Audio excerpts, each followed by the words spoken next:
চৈতি simple কিচেনে সবাইকে স্বাগত। আশা করি তোমরা সবাই খুব ভালো আছো আর আমিও ভালো আছি।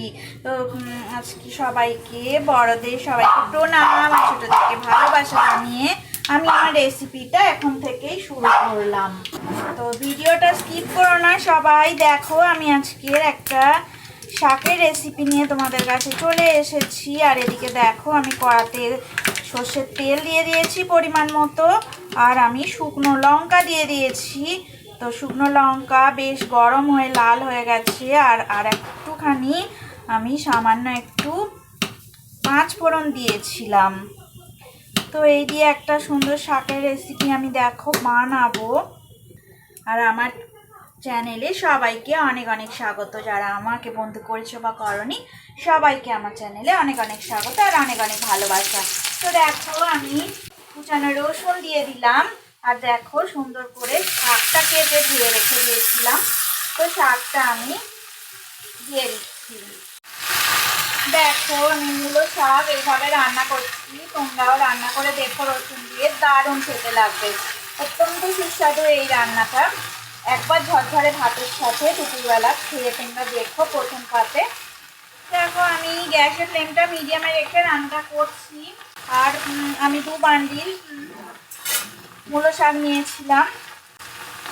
তো আমি সামান্য পরিমাণে একটু নুন আর হলুদ দিয়ে দেবো। দেখো অল্প করে একটু নুন দিলাম আর হলুদের গুঁড়ো দেবো এবার।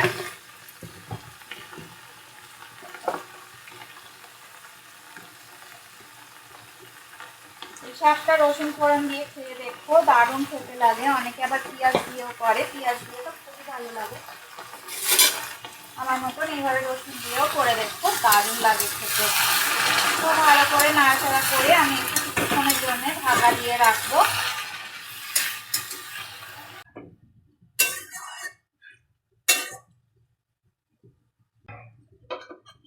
10 মিনিট পর ফিরে আসবো। মাঝে একটু আমি নাড়াচাড়া করে নেব। একটু দেখো ঢাকাটা আমি খুলে দিলাম।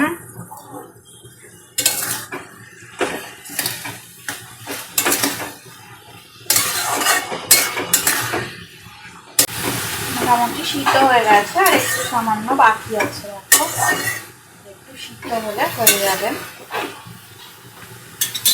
দেখো আমি এবার একটু সামান্য পরিমাণে চিনি দিয়ে দেবো। অল্পই দিলাম, যারা চিনি খাও না তারা স্কিপ করে যাবে চিনিটা।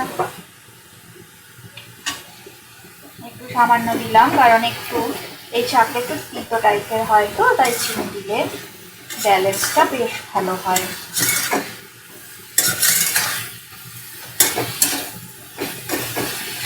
দেখো শাকটা বেশ ভালো সিদ্ধ হয়ে গেছে। আমি একটু সামান্য উপর থেকে দেখো সর্ষের তেল দিয়ে দিচ্ছি। দিয়ে ভালো করে একটু নাড়াচাড়া করে তারপরে নামিয়ে নেব। গ্যাসের ফ্লেমটা আমি হাই ফ্লেমে দিয়ে দিলাম। দিয়ে ভালো করে আমি নাড়াচাড়া করে নিচ্ছি।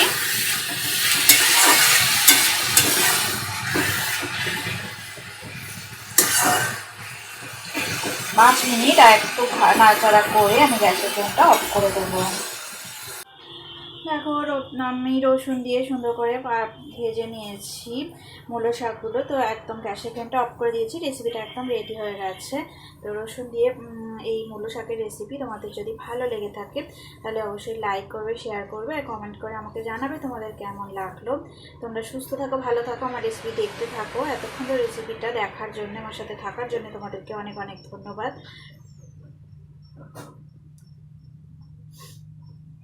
তাহলে আজকের মতো টাটা। তোমরা ভালো ভালো কমেন্ট করো, তাহলে আমি আরও উৎসাহ পাবো নতুন রেসিপি দেওয়ার। তো আজকের মতো টাটা, পরে আবার নতুন ভিডিও নিয়ে তোমাদের সামনে চলে আসবো।